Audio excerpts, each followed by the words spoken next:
संजय राऊत एका गंभीर आजारामुळे दवाखान्यामध्ये उपचार घेतात। दुसरीकडे शिंदेचे मंत्री गुलाबराव पाटलांनी त्यांच्या प्रकृतीची उदाहरण देत टिंगल केलेली आहे। पाहूयात एक रिपोर्ट। आता मी मंत्री है, बताओ कलेक्टर बड़ा है कि गुलाबराव पाटिल बड़ा है? बताओ कलेक्टर बड़ा है कि गुलाबराव पाटिल बड़ा है?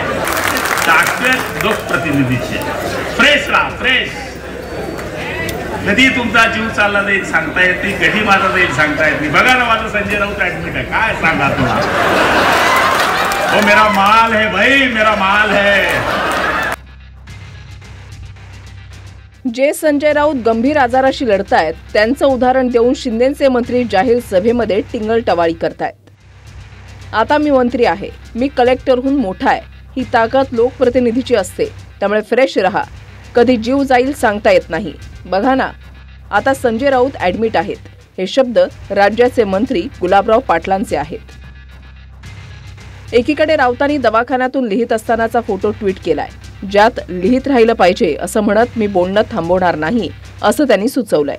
आणि इकडे आपण मंत्री झालो, फ्रेश रहा, कधी जीव जाईल सांगता येत नसल्याचं म्हणत शिंदेचे मंत्री संजय राऊतांचं उदाहरण देत आहेत। आपण एखाद्याच्या आजारपणावर बोलून गेलोय हे लक्षात आल्यावर लगेच गुलाबरावांनी प्रकृतीसाठी देवाकडे प्रार्थना करतो म्हणून सारवासारव सुद्धा करून टाकली।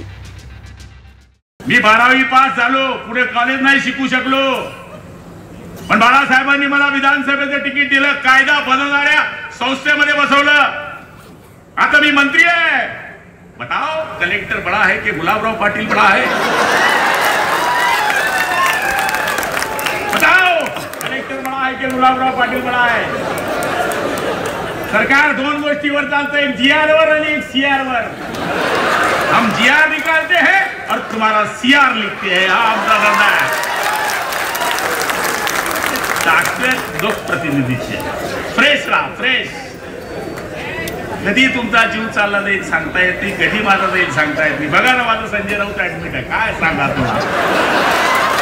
वो मेरा माल है भाई, मेरा माल है। हे वाचलं पाहिजे।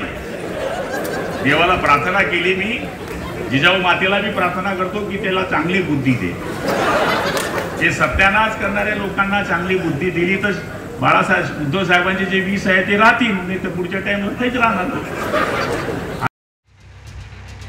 मुद्दा हा आहे की मी मंत्री असून कलेक्टरहून मोठा आहे, फ्रेश रहा, नाहीतर जीव कधीही जातो। संजय राऊतही ऍडमिट आहेत, या विधानाचा अर्थ काय?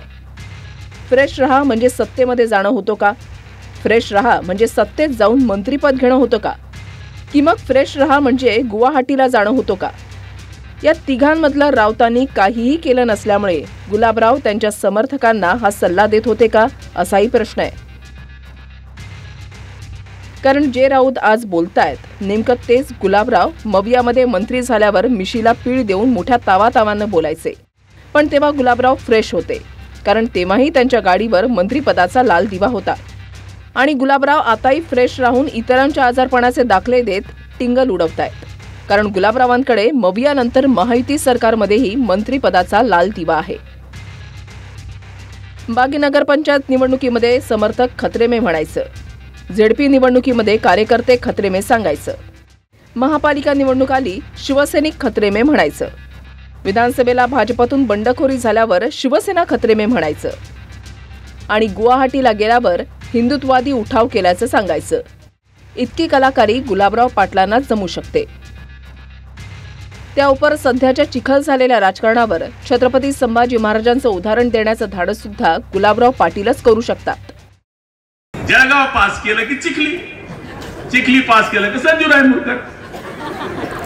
तू भी कसा पडला रे माझ्या सोर्या 3000 मतांनी, पण तुम्ही आता का पडलात त्याचा शोध घेण्याची गरज आहे। मिक्सिंग वाले चेक करा, लाईव्ह पे मिक्सिंग वाले चेक करा। समोरचा गद्दार परवडतो, पण आपला मधला गद्दार परवडत नाही।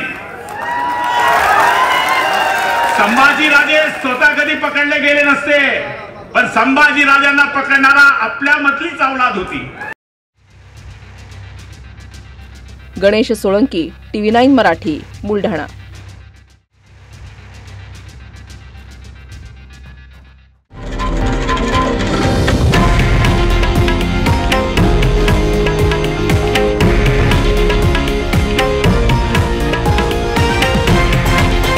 हे आहे देशातील नंबर 1 न्यूज नेटवर्क आणि आपण पाहत आहात TV9 मराठी, एकमेव.